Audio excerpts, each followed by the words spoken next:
Culture G. Cultivez votre curiosité.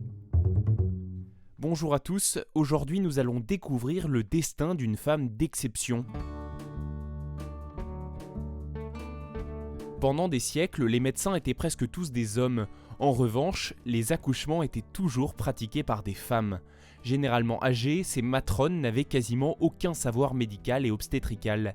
Elles se transmettaient de génération en génération leurs connaissances.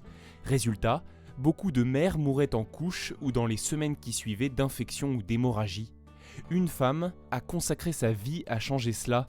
Elle est née à Clermont-Ferrand en 1712 sous le nom d'Angélique Marguerite Le Boursier du Coudray.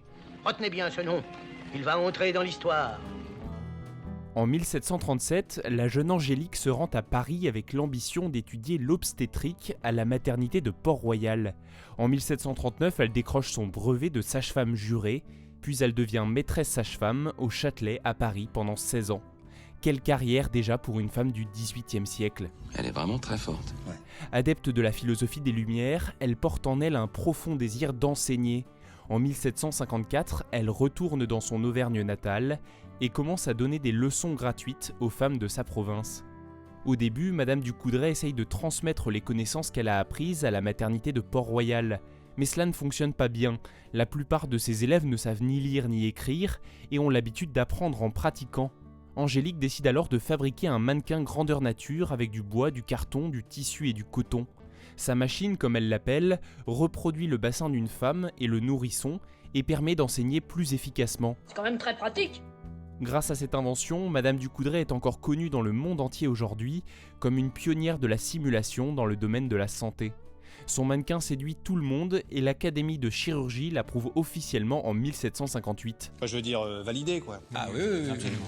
Le roi Louis XV décide alors de verser à Angélique du Coudray une pension pour qu'elle aille donner des cours dans tout le royaume de France.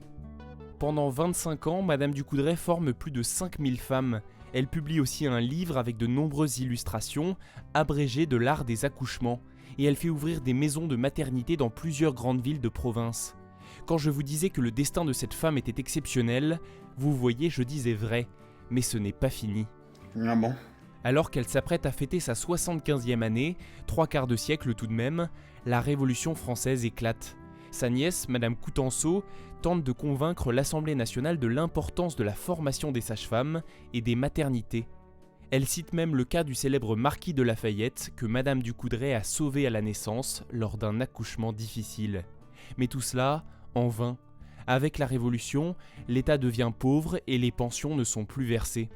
Madame du Coudray n'a pas de mari, pas d'enfant, elle a donné toute sa vie pour les autres, pour que des milliers d'enfants viennent au monde dans les meilleures conditions possibles. Grâce à elle d'ailleurs, la mortalité infantile à l'époque a connu un important recul.